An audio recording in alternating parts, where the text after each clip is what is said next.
Qué bueno, ¿verdad? Estamos hablando ya unas semanas sobre la importancia que es estar bajo el abrigo de Dios. ¿Cuántos quieren estar bajo su abrigo? Bajo su cobertura, bajo esa cobertura de protección contra nuestro enemigo, contra el reino de las tinieblas. Si no eres consciente de que tenemos una lucha contra un enemigo, estás errado, estás despistado porque la lucha es feroz por nuestra familia, primero por conquistar nuestra vida, también nuestra familia. El enemigo quiere destruir, robar, matar. Por eso necesitamos estar bajo la cobertura del Omnipotente, bajo la sombra del Omnipotente, bajo sus alas. Y una de las definiciones para mí de estar bajo su cobertura es estar bajo la autoridad de Dios, tanto directa como bajo la autoridad delegada por Dios. Estar, como hemos cantado hoy, bajo su reino, bajo su gobierno, bajo su voluntad, como dice el Padre nuestro. Venga tu reino, hágase tu voluntad aquí en la tierra como en el cielo. ¿Cuántos anhelan eso?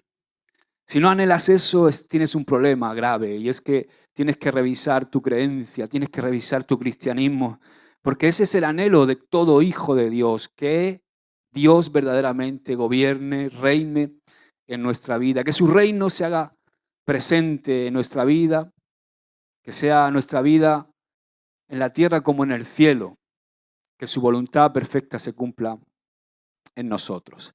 Ahora, hay un aspecto muy importante, y es para poder estar bajo la cobertura de Dios, es la obediencia. Y venimos hablando ya unas semanas sobre esto, sobre la obediencia. Y sabes, lo más inteligente que un ser humano puede hacer es obedecer a Dios. Y tú dirás, ¿por qué? Porque obedecer a Dios es ni más ni menos que hacer lo que Él nos pide, ¿verdad? Y cuando yo hago lo que Él me pide, yo recibo su bendición. Por ejemplo, voy a ponerte un ejemplo. Imagínate que Él lo primero que me pide es mi corazón. Cuando yo le doy mi corazón, en este caso cuando yo llegué a Cristo, llegué con mi corazón hecho jirones, destrozado, una vida rota por completo. Y entonces yo le di mi corazón y mi vida al Señor, y Él me ha devuelto un corazón nuevo. Me ha devuelto una vida restaurada. Cuando Él me pidió mi matrimonio, yo le entregué mi matrimonio al Señor, y Él me ha devuelto un matrimonio restaurado donde reina la paz, el amor y de vez en cuando alguna riña, pero ya no es como antes, un infierno.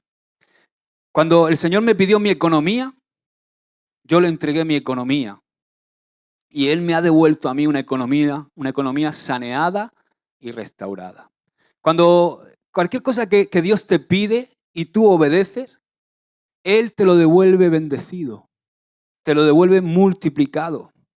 ¿Verdad que sí, Ginés? Ginés nos daba un testimonio este martes de cómo Dios le había pedido algo que no es sencillo, porque cuando algo toca esto, complicado, ¿verdad? Cuando toca el bolsillo es complicado. Pero él fue obediente, Dios le dijo, dame esto. Y él fue, se lo dio, y entonces el Señor le ha devuelto. Y esta vez ha sido rápido, ¿eh? Le ha devuelto en forma de trabajo, de un trabajo por el cual él estaba esperando un tiempo. Y ya estaba un poco nervioso, ¿verdad? Ya entrábamos ahí los temblores de la muerte, como yo digo. Pero el Señor le ha dado un trabajo nuevo y ha empezado a trabajar esta semana. Gloria a Dios. Aleluya. Amén. Siempre que obedeces a Dios, en lo que Él te pide, le entregas lo que te pide, Él te lo devuelve, te devuelve el doble, como con Job. Te lo devuelve bendecido. Amén. ¿Cuántos le han entregado a Dios su vida? ¿Y qué te ha devuelto el Señor? Vida eterna. ¿Cuántos le han entregado su corazón roto y Dios le ha dado un nuevo corazón? Como dice el profeta, pondré un corazón nuevo en ellos y un espíritu renovado. Aleluya. Así que nunca es perder obedecer a Dios. Al contrario, obedecer a Dios es bendición para nosotros. Ahora, el título de esta enseñanza de hoy es Las consecuencias de la desobediencia dentro de la serie Bajo el Abrigo. Y lo primero que quiero decirte es que la obediencia parcial no es obediencia ante los ojos de Dios. Y ahora vamos a ver qué es eso de la obediencia parcial a través del ejemplo de la vida de el primer rey de Israel. ¿Sabéis quién fue el primer rey de Israel? Saúl. Saúl nos da un cuadro vivo de lo que ocurre cuando una persona coquetea con la desobediencia.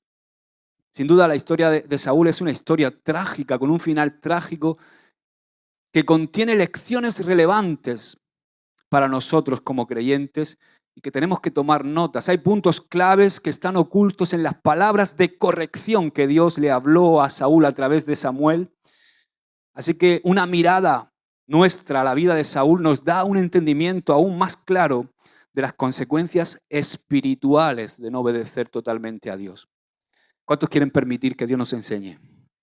Si lo permitimos, este entendimiento nos va a fortalecer y el fracaso de Saúl va a ser una advertencia para nosotros. Va a ser medicina preventiva para nosotros. Como dice Romanos 15:5, porque las cosas que se escribieron antes para nuestra enseñanza se escribieron. Primera de Corintios 10:11 dice, estas cosas les acontecieron como ejemplo. Esto que le pasó a Saúl es un ejemplo y están escritas para amonestarnos a nosotros, a quienes han alcanzado los fines de los siglos. Así que quiero empezar por lo primero que he dicho antes, obediencia parcial. Dile al que tienes a la obediencia parcial. Y vamos a empezar viendo al profeta principal de Israel en ese momento de la historia, Samuel.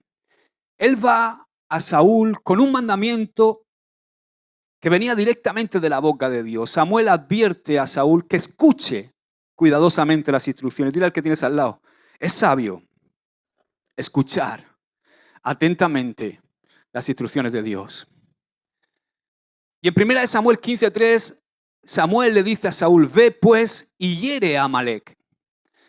Amalek quiere decir belicoso. ¿Sabes lo que quiere decir belicoso?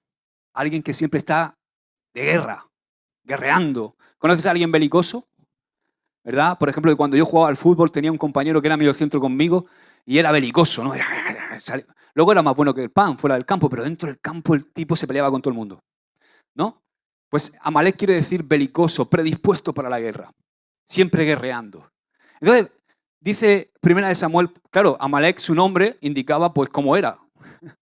Y estaba constantemente, era un enemigo de Israel, declarado uno de los enemigos principales de Israel. Entonces, en ese momento, Samuel, de parte de Dios, le da una palabra a Saúl y dice, ve pues y hiere a Amalek y destruye todo lo que tiene y no te apiades de él, mata a hombres, mujeres, niños, aún los de pecho, vacas, ovejas, camellos y asnos. ¿Verdad que nos tiraríamos de la... Ahora mismo suena esto fuerte, ¿verdad? Estos son los versículos que mucha gente ignorante del carácter de Dios atribuyen maldad a Dios, pero vamos a entender el corazón de Dios y también hay que contextualizar para entender los tiempos que se vivían en ese momento. O sea, el mandamiento de Dios fue un mandamiento directo, ¿o no? Y también fue muy específico, especificó cómo quería que Saúl hiciera las cosas.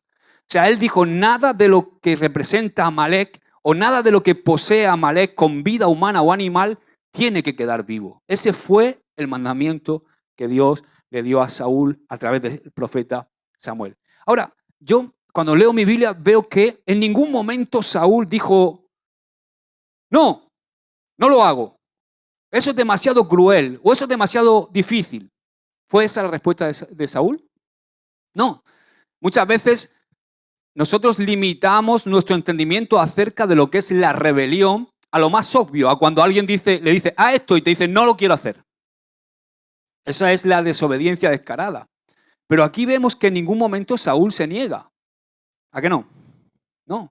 Saúl tampoco dio su visto bueno a lo que al mandamiento de Dios, a lo que Dios le mandó, y luego resulta que cambió de parecer. ¿Has visto algunas veces a alguien que te dice, sí, voy, y luego piensa y dice, que lo haga tu prima? ¿No? ¿Verdad? Sí. Tampoco cambió de parecer. La mayoría de nosotros también entiende esa forma de desobediencia, ¿no? Entiende que eso también es desobediencia. El problema de Saúl fue el siguiente. Fue que Saúl no hizo del mandamiento de Dios una prioridad. Escucha bien lo que te estoy diciendo. O sea, el problema de Saúl fue que no hizo del mandamiento de Dios una prioridad, que no escuchó con atención. Él desobedeció porque se le olvidó, porque fue olvidadizo. Y a muchos nos pasa lo mismo. Y también entendemos que eso es desobediencia, pero muchas veces lo excusamos debido a que lo hacemos con una buena intención. ¿Me entiendes? ¿Cuántas veces yo, por ejemplo, no he prestado atención a lo que mi padre me estaba diciendo, recuerdo en mi juventud, y he hecho las cosas y no las he hecho bien, o no las he hecho exactamente como él me ha dicho, porque no he prestado atención y se me ha olvidado la instrucción? Y entonces sabemos que puede ser desobediencia, pero lo justificamos porque lo hemos hecho con buen corazón, o lo hemos hecho con buena intención. Ahora vamos a seguir con Saúl. Inmediatamente Saúl, en cuanto escucha estas palabras del profeta Samuel, reúne a todas las tropas de Israel para atacar a Amalek. Hasta ahí todo bien. Atacó y mató a cada hombre, mujer, niño. Miles fueron pasados a espada por Saúl y su gran ejército. Sin embargo, resulta que Saúl le perdonó la vida al rey de Amalek, a un tal Agag. Y tú dices, wow, pues bueno, le ha perdonado la vida a uno. Pero si tú ves la historia y ves, por ejemplo, en el libro de Esther, ¿quién era Amán? El gran enemigo que se levanta para que todo el pueblo de Israel sea ejecutado y exterminado. Amán era agageo. O sea, era un descendiente de Agag. O sea, que a veces no tenemos conciencia de las cosas que permitimos en las cuales no obedecemos a Dios, pensando en este tiempo presente que no tienen importancia, pero a la larga pueden ser un problema. Y Amalek era un problema para Israel. Entonces, resulta que Saúl le perdona la vida al rey Amalek, a Agag, y yo sé por qué, o creo saber por qué lo hizo, porque era la costumbre de esos tiempos y en esa cultura, cuando alguien conquistaba una nación, capturar al rey contrario, porque era un tipo de trofeo viviente. Además, le ponían el pie sobre el cuello. Era algo que era como recibir un honor muy grande, ¿no? Y ya sabemos que Saúl, esto de ser adulado y ser de alguna manera levantado, le gustaba.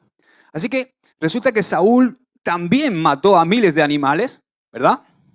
Sin embargo, perdonó lo mejor de las ovejas, de los bueyes, de los corderos y todo lo que era bueno, y resulta que se lo da a su gente, se lo da a su pueblo para que lo sacrifiquen a Dios e hicieran algo, entre comillas, legal. ¿Verdad? Qué bonito. Oh, ha guardado lo mejor de los animales para sacrificárselo a Dios. Yo creo que Saúl creía, y este es el gran problema, que sabía mejor que Dios lo que tenía que hacer. ¿Qué pasó con Saúl? Que recibió la instrucción, no la oyó, yo creo que no le prestó mucha atención porque era un egocéntrico, y entonces él creía que sabía mejor que Dios cómo hacer las cosas. Entonces, ¿qué hizo? Él intentó mejorar el mandamiento de Dios. Tú has dicho esto, pero yo creo que, Señor, va a ser mejor si en vez de matar a los animales, los sacrificamos para ti. Y va a ser mejor porque todo el mundo va a ver que soy un rey poderoso y que somos una nación poderosa si capturo al rey Agag y le pongo el pie en el cuello y lo tengo como un trofeo a tu gran victoria. Pero Dios no nos pide que mejoremos sus mandamientos. Dios nos pide que obedezcamos.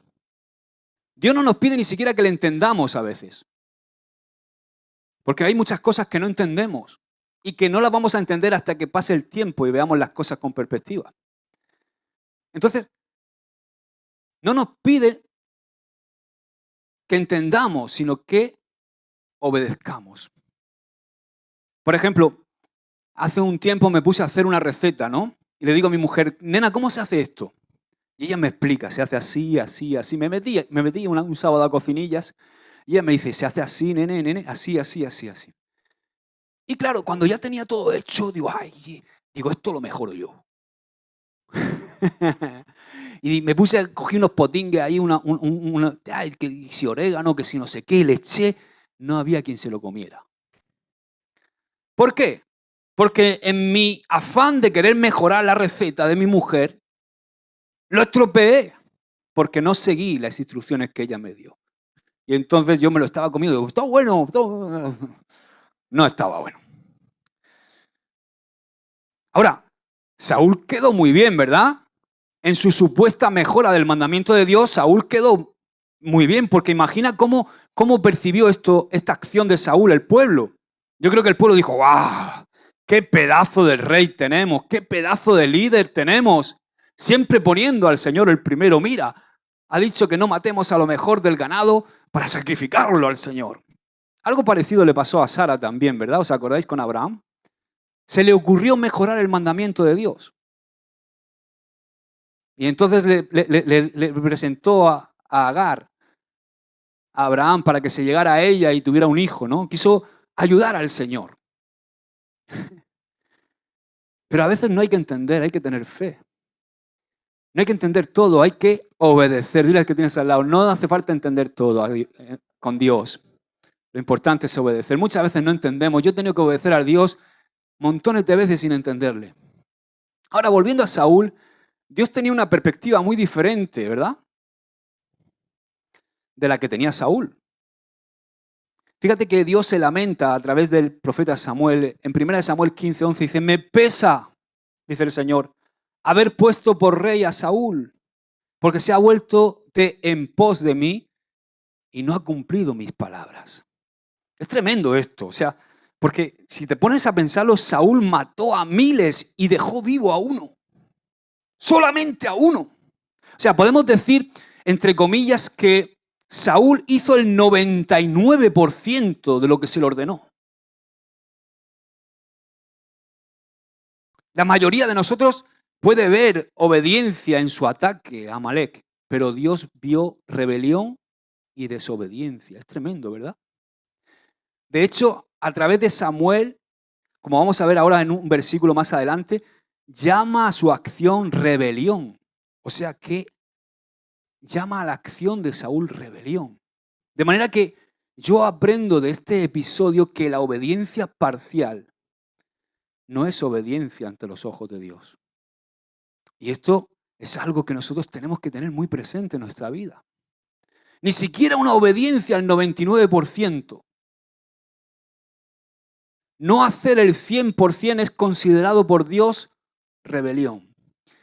Y muchas veces hemos escuchado, o yo por ejemplo como padre he escuchado este comentario cuando le he indicado a mis hijos o le he dicho que hagan algo y no lo han hecho como yo les he dicho. Pero llegan y te dicen, ¿por qué? ¿Por qué te pones así? ¿No ves todo lo que hemos hecho? Es que solo te fijas y te enfocas en lo que no he hecho, pero ¿has visto lo que he hecho? ¿Cuántas veces te ha pasado? A mí me pasa, ¿no? Papá, solo te enfocas en lo que no he hecho. ¿Y lo que he hecho? Solo te enfocas, mi mujer también nos dice, solo te enfocas en la que he suspendido. Pero ¿no has visto todas las que he probado? Claro, tiene su lógica. Siempre es bueno reconocer lo que hacen bien. Y aunque tiene su lógica, y aunque esto es lo que podría quizá haber dicho Saúl a Dios, y tiene o concuerda con la lógica humana, no concuerda con la lógica de Dios. Samuel salió para encontrar a Saúl y cuando resulta que se encuentra con Saúl, Saúl se dirige a Samuel y va a su encuentro lleno de entusiasmo y le dice en 1 Samuel 15:13, dice, bendito seas tú del Señor. Yo he cumplido la palabra del Señor, dice Saúl a Samuel. O sea, estaba convencido. Yo puedo percibir en esas palabras el gozo y la confianza en las palabras de Saúl. Creo completamente que Saúl en ese momento, cuando se estaba dirigiendo a Samuel, era sincero. Saúl creía que había hecho lo que Dios le había mandado.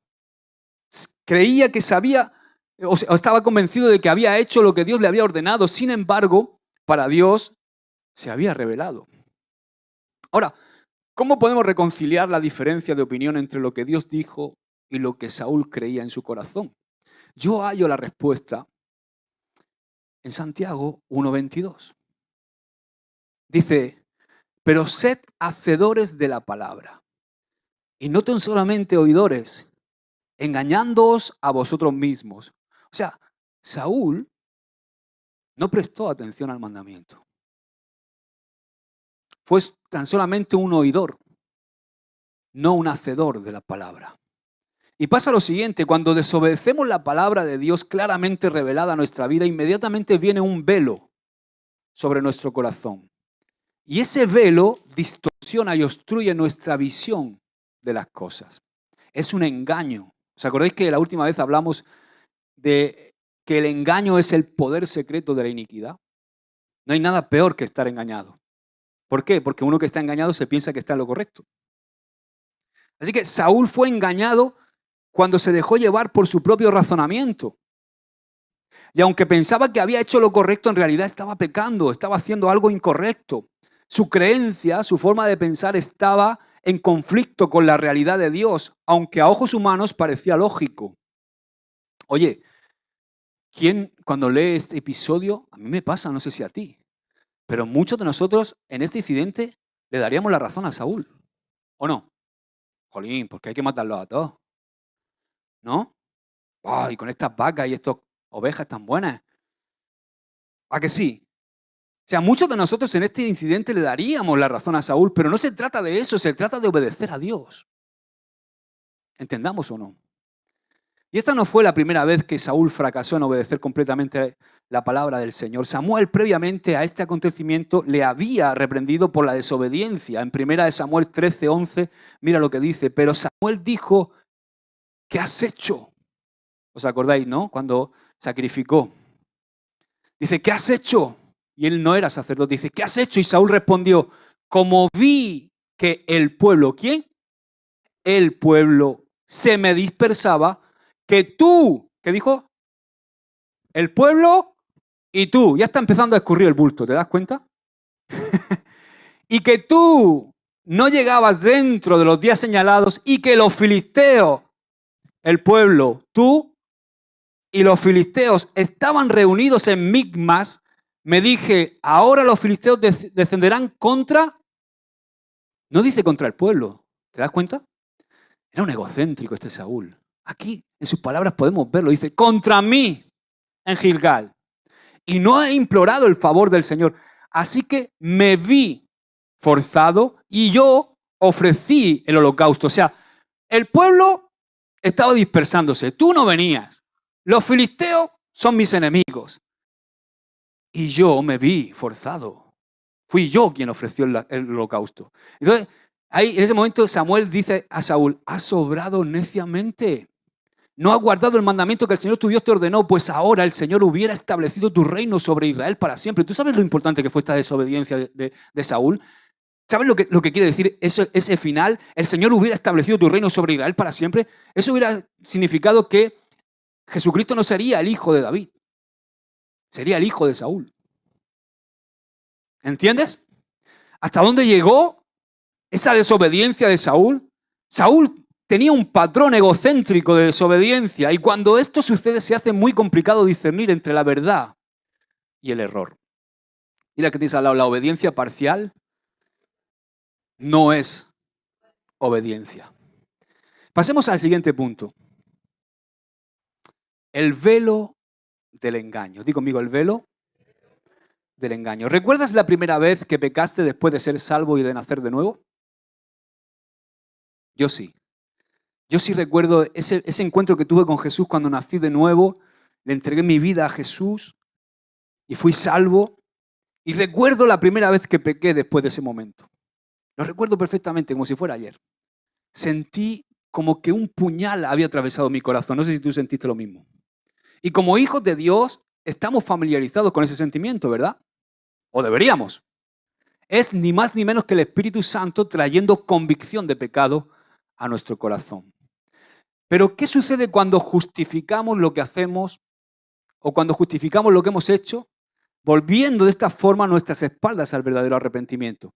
Por ejemplo, hace poquito estábamos en Murcia con un joven. Entonces, tomo a ese joven en un momento porque había actuado mal con otro joven, aunque el otro joven todavía estaba actuando peor. Ya sabes lo que pasa, ¿no? Los conflictos de siempre. Nosotros somos los bomberos que tenemos que ir a apagar fuego porque a la gente pues, le cuesta mucho relacionarse. Quizás lo más complicado dentro de la iglesia son las relaciones horizontales. Por eso hay que fluir bien verticalmente. Entonces, resulta que él había hecho algo que lo único que estaba es, de alguna manera, dándole la razón a esa persona que estaba actuando mal con él. Entonces yo vi esa forma de actuar y inmediatamente lo tomé y quise corregir. Quise decirle, oye, no estás haciendo esto bien. Y entonces en ese momento es como que se justifica. No, pero no. En vez de ser humilde y decir, ok, me lo está diciendo el pastor, voy a asimilarlo. Pero no sale el justificar, el que él se lo merece. No. El que una persona lo haga mal no te justifica a ti para hacerlo mal. El que una persona se lo merezca no te da a ti licencia para ser tú el ejecutor de lo que se merece. Suceden dos cosas cuando actuamos así. Primero, nos colocamos en una posición de repetir el mismo acto de desobediencia. O sea, hemos hecho el error, nos corrigen, nos justificamos y resulta que lo volvemos a hacer. Y número dos, el velo del engaño cubre nuestros corazones y tendemos a quitar la convicción de pecado y lo reemplazamos por nuestro propio razonamiento. Es que se lo merece. ¿Entendemos, verdad? Ahora, ¿qué pasa entonces?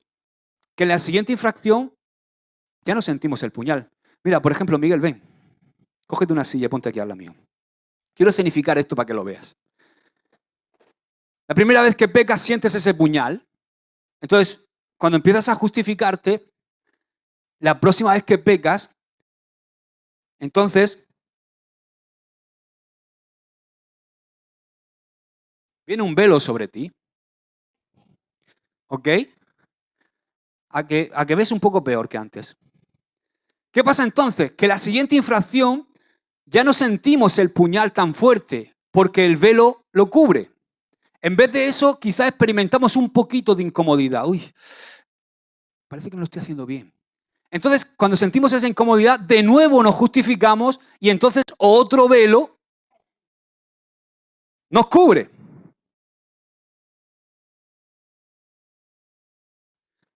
Otro velo nos cubre. Cubre nuestros corazones, acallando nuestra convicción de pecado y acallando la verdad aún más en nosotros. Estamos empezando a entrar en un peligroso ciclo en nuestra vida. Entonces, la próxima vez que transgredimos y que pecamos, tenemos solamente una leve sensación de convicción de pecado. ¿Y qué pasa? Si nos justificamos de nuevo, otro velo de muerte nos cubre.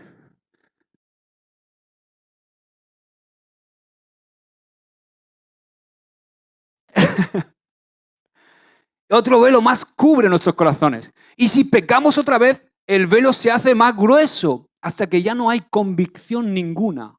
Solamente hay justificación y excusas. ¿Qué pasa? Que otro velo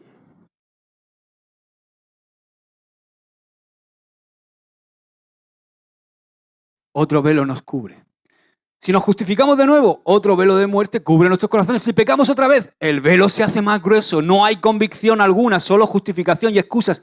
Y llegamos al punto donde el engaño ha ocultado de nuestra visión la verdad. Y entonces la conciencia, dice la palabra, que se nos cauteriza. Ya no vemos ni tren en un burro. Ahora, la única forma en que esta persona que le ha pasado esto puede llegar a ser alcanzado es mediante un mensajero profético enviado por Dios. Y quiero explicar esto de mensajero profético y para ello quiero que pasemos al siguiente punto, que es el tercero. Mira, proceso de 3 pasos. La misericordia, ya te puedes, Miguel, ya puedes salir de este infierno. ¿Habéis entendido el ejemplo, verdad? Quería significarlo para que lo vierais bien. Ok, ahora, una vez que ya llega un momento en que tu conciencia está cauterizada y no sientes convicción de pecado, Dios tiene 3 procesos, o sea, tiene un proceso de 3 pasos porque Él nos ama. O sea, Dios nos ama tanto, hermanos, que Él nos lleva a través de un proceso progresivo para alcanzarnos cuando estamos en desobediencia o rebeldía. Primero, como he dicho antes, lo primero que hace el Señor es, a través del Espíritu Santo, intenta alcanzarnos a través de la convicción de pecado, pero cuando empezamos a poner velos, llega un momento que la convicción de pecado no somos capaces de ver. Pero si la persona ha desobedecido repetidamente, como hemos expuesto a través de los velos, está en un punto en que ha perdido el contacto con el corazón y la dirección de Dios debido al velo del engaño. Entonces, cuando la convicción no da resultado, Dios pasa al segundo paso del proceso. Y lo segundo es que Dios envía un mensajero profético, igual que envió a Saúl. ¿A quién envió? A Samuel, ¿verdad? Entonces, el verdadero ministerio o servicio de un profeta es abrir los ojos para ver los caminos de Dios. Esa es una esencia de un profeta. Un profeta es aquel que lanza la palabra de Dios y muestra el camino de Dios para abrir los ojos y quitar los velos que hay en la gente. Profeta no solamente es alguien que predice el futuro, sino todo aquel que comparte la palabra de Dios. Porque no hay profecía más segura que ¿cuál? Que la palabra de Dios. Entonces, cuando yo estoy compartiéndote la palabra, estoy siendo un profeta. ¿Entiendes, verdad? Yo soy un profeta hoy aquí para ti. Y tú eres un profeta cuando anuncias el evangelio a otros que lo necesitan, ¿o no? O sea, el profeta porta el mensaje de Dios para el hombre. No es algo tan místico como nos quieren hacer ver algunos espiritualoides. Por supuesto, existe el don de profecía y existe el ministerio profético. Y esos sí que son los que tienen que predecir, como me dijo una vez una persona muy sabia. Dice, para mí, el que tiene el don de profecía es el que dice, mañana va a caer un helicóptero aquí. Y al día siguiente cae el helicóptero. No todas las paparrochadas que oigo por ahí. ¿Entiendes lo que digo, verdad?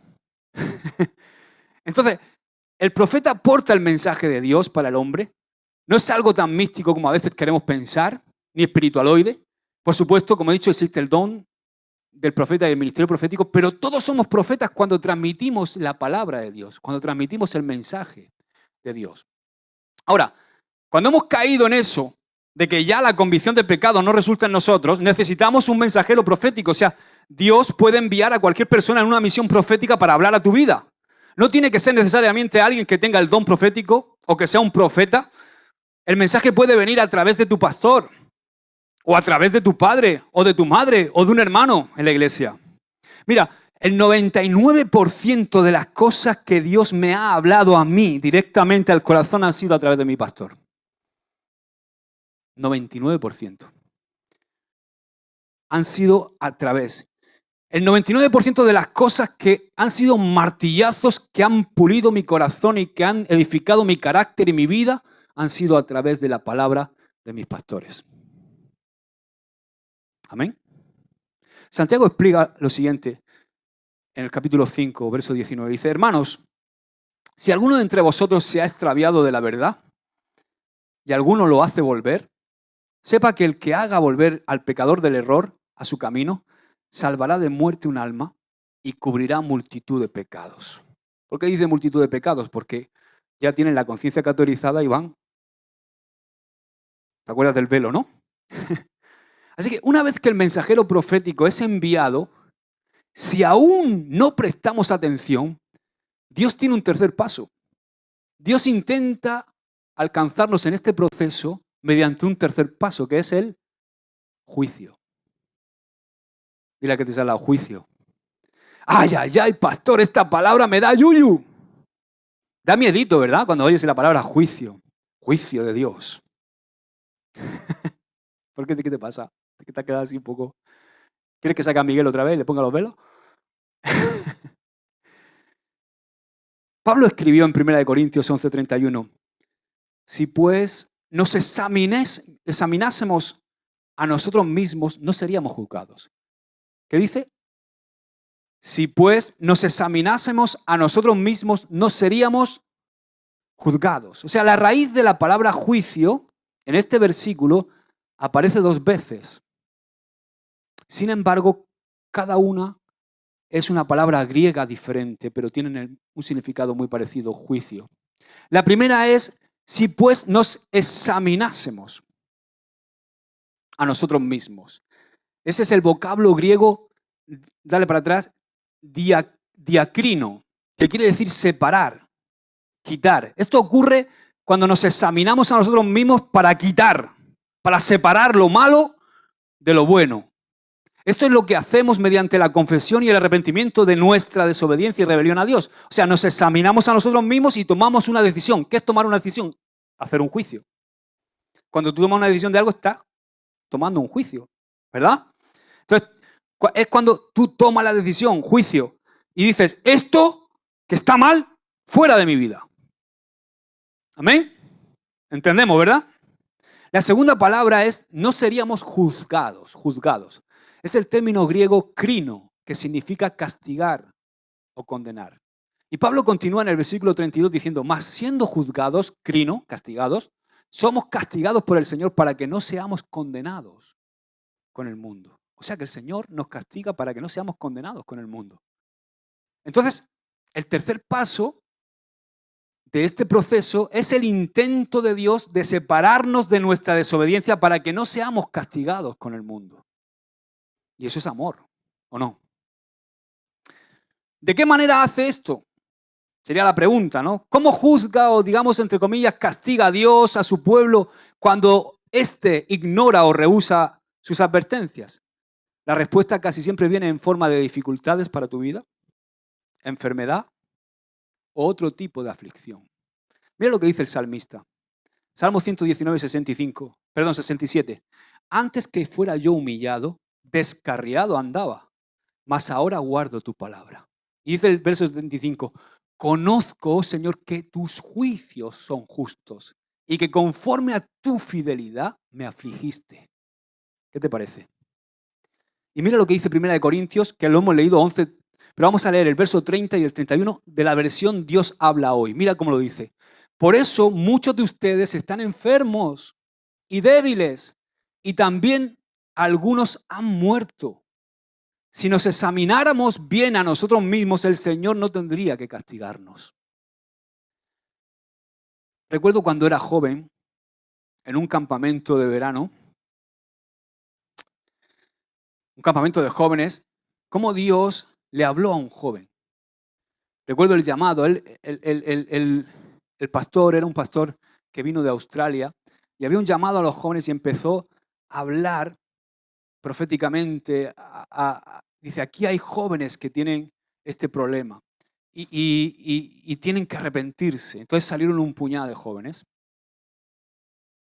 Y entonces él dice, no, pero el Espíritu insiste, hay jóvenes que tienen este problema y tienen que arrepentirse. Entonces, habló de otra cosa específica y cada vez era más específico. Me recuerda con las palabras de Samuel a Saúl. Y entonces salieron otro puñado de jóvenes y aún él sentía que el joven que tenía que salir no había salido. Y entonces se atrevió a decir algo muy, muy gordo. Pero claro, él tenía el don de profecía. Dijo, aquí hay un joven que si no le entrega su vida hoy al Señor, va a tener un accidente. Se ponen los pelos de punta, ¿verdad? Y ese joven no salió. Recuerdo ese joven. Y a las 2 semanas tuvo un accidente. Yo no sé cómo salió vivo de ese coche. Pero Dios no permitió que muriera. Ahora, ¿qué pasó? Que ese chico se entregó al Señor. Le entregó su vida al Señor. Cuando le vio la oreja al lobo, ¿verdad? Le entregó su vida al Señor. Y yo no me quiero ver en este tercer paso. ¿Tú te quieres ver en este tercer paso del juicio? Que Dios nos ayude a todos, ¿verdad?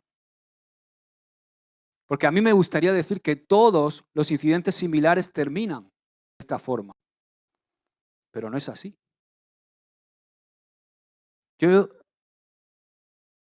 he visto cómo el Señor ha cortado veces vidas porque han estado en rebelión con Dios. Entonces dice, mira, te traigo para el cielo antes de que sigas ahí en esa actitud. Estoy convencido de ello. Porque a mí me gustaría, como te he dicho antes, decir que todos los incidentes acaban como el de este joven, ¿no? Que tiene el accidente, vuelve en sí y entrega su vida al Señor y muchos se arrepienten, pero otros acaban como Saúl. ¿Cómo acabó Saúl? Muerto. Todos sus hijos muertos. Acabó echándose sobre su propia espada cuando se vio derrotado. Porque le dijo a su escudero, mátame. Y el escudero dijo, no. Y entonces se echó sobre su espada, se suicidó. Y luego hizo su escudero lo mismo, ¿no? Ahora quiero que veamos el cuarto punto y nos vamos. La obediencia y el sacrificio. Muchas veces pensamos que el sacrificio es obediencia. Y a veces estamos equivocados. Vamos a volver a la historia de Saúl. Samuel vio el engaño de Saúl e inmediatamente fue a la raíz del asunto como un verdadero mensajero profético. Samuel le pregunta, ¿qué balido de ovejas y bramido de vacas es este que yo oigo con mis oídos? Y Saúl respondió rápidamente, otra vez, mira cómo responde, de Amalek los han traído, no los hemos traído, de Amalek los han traído, porque no nosotros, sino el pueblo perdonó lo mejor de las ovejas y de las vacas para sacrificarlas al Señor tu Dios, pero lo demás lo destruimos. O sea, Saúl era tremendo. Aquí de repente transfiere su culpa a la gente cuando es confrontado con la verdad. Yo quería obedecer, pero la gente, Samuel, me forzó. Un hombre con un corazón no arrepentido le echa la culpa a otros cuando es sorprendido en desobediencia, porque evita la responsabilidad de sus propias acciones. ¿Os acordáis de Adán? Cuando Dios lo confronta, ¿qué hace? Le echa la culpa a Dios y a la mujer que tú me diste. ¿Y Eva qué hizo cuando fue confrontada? ¿Le echó la culpa a quién?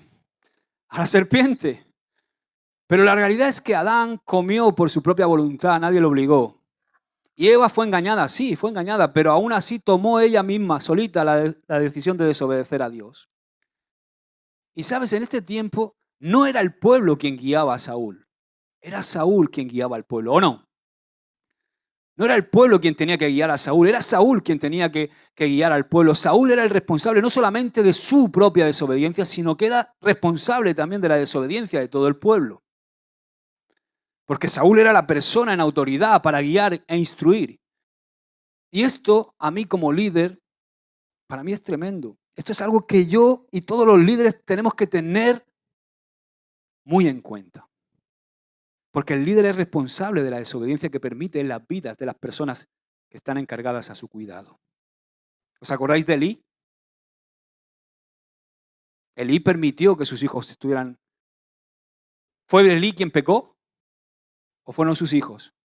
Ahora, ¿quién fue juzgado? Elí y los hijos. Porque Elí también fue juzgado, ¿o no?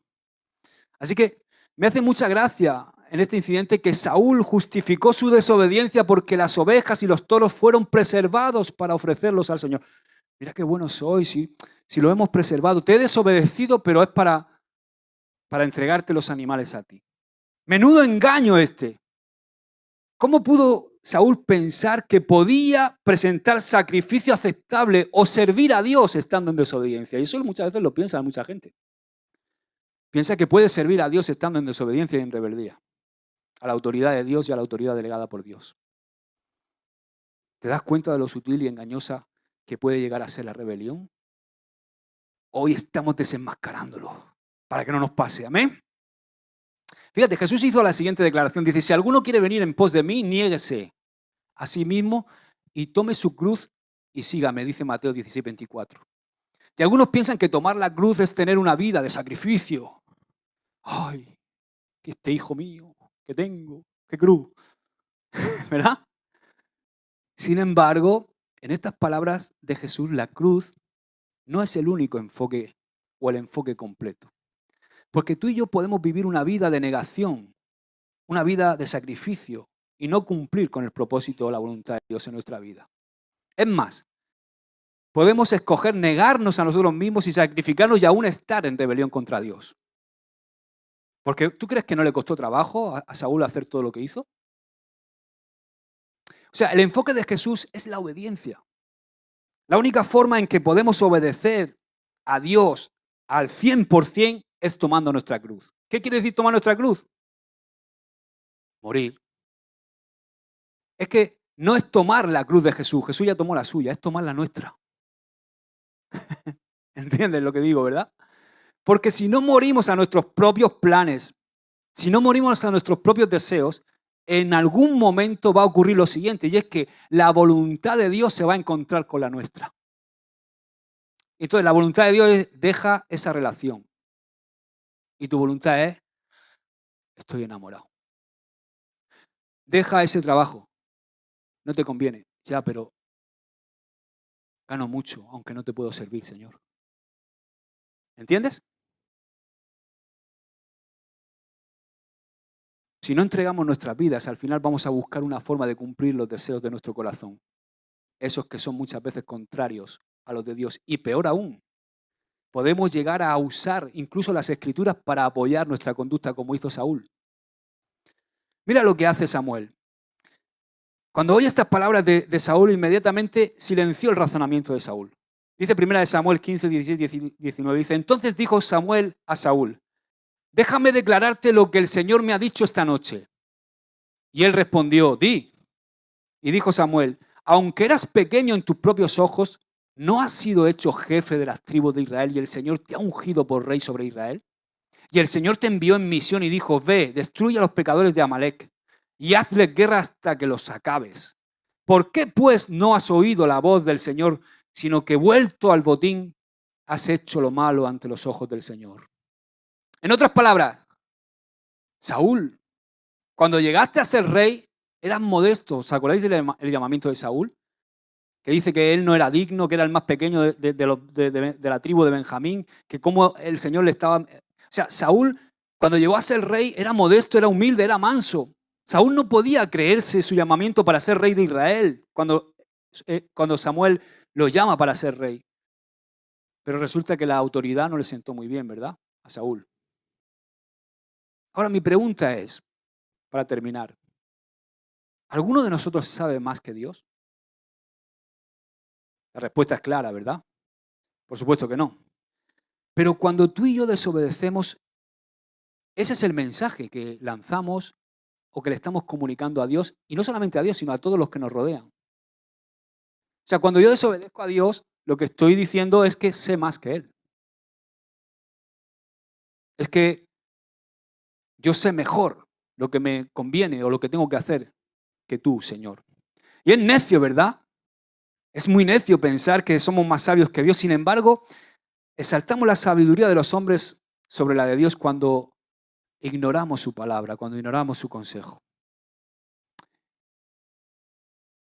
Y saben, la rebelión es brujería. ¿Quieres que te lo demuestre?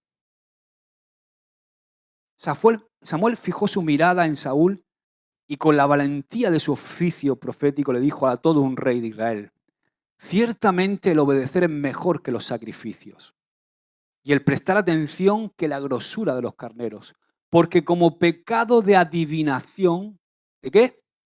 De adivinación es la rebelión y como ídolos e idolatría la obstinación. O sea, Samuel vincula directamente la rebelión con la brujería. Porque como pecado de adivinación es la rebelión. La palabra como pecado, no está en el original, fue añadida después. O sea, en el original dice, porque pecado de adivinación es la rebelión. No dice que es como pecado, sino que dice que es. O sea, esto clarifica el contexto de esta escritura. Una cosa es asemejar la rebelión a la brujería y otra completamente diferente es decir que la rebelión es brujería. O sea, es obvio que ninguno de nosotros como cristianos a sabiendas practicaríamos la brujería, ¿que no? De hecho, cuando oyes la palabra brujería se te viene quizás esta imagen, ¿verdad?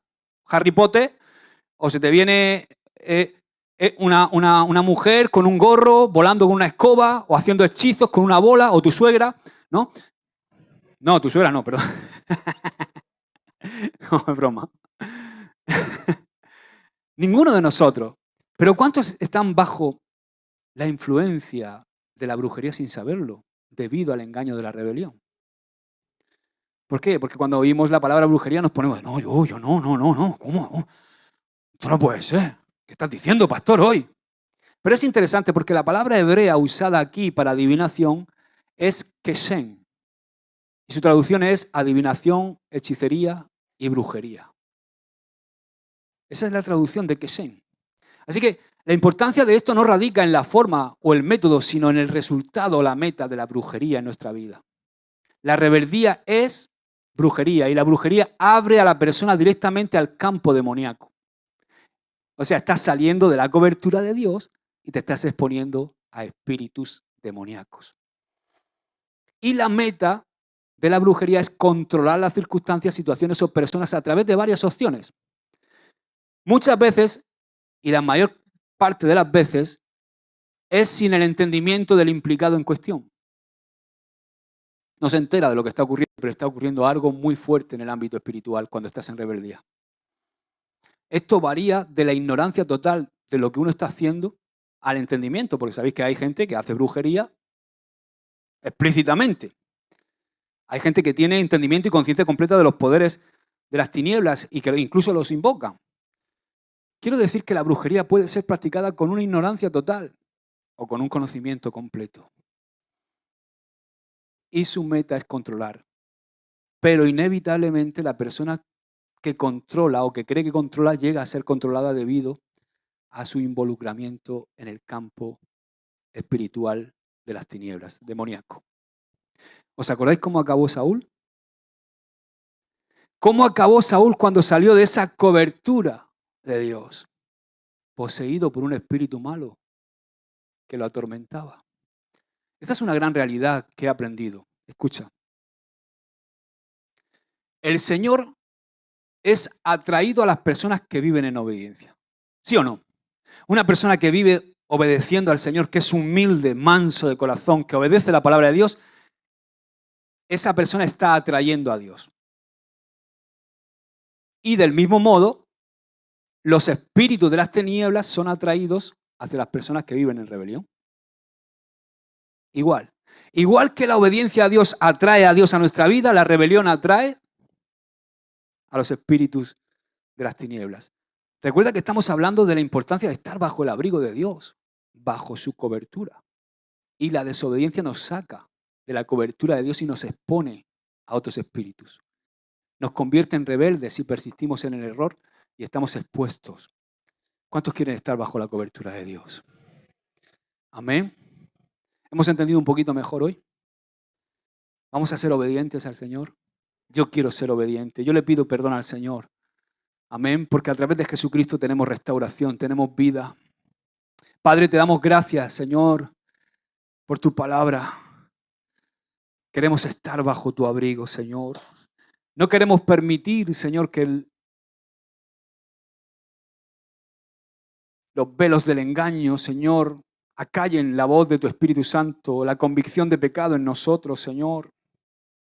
Te pedimos perdón.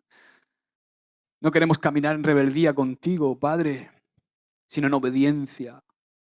Porque sabemos que tu obediencia, la obediencia, el obedecerte a ti, Señor, es la mayor bendición de nuestra vida. El entregarte lo que tú nos pides, porque tú nos bendices el doble, Señor. Padre, yo te pido, Señor, si hay personas aquí que ya no sienten la convicción de tu Espíritu Santo, te pido, Señor, que esta palabra sea como un mensaje profético para hacer reaccionar, para salir del engaño, Señor, para quebrar los velos. Que ninguno lleguemos al tercer paso del proceso. No queremos estar bajo tu juicio, Señor. No queremos estar en rebeldía, en brujería, Señor. No queremos estar fuera de tu abrigo, Padre. Te lo pedimos en el nombre de Jesús. Ayúdanos, Padre, en el nombre de Cristo Jesús, nuestro Salvador y Señor. Amén. Y amén. Amén. Dios te bendiga.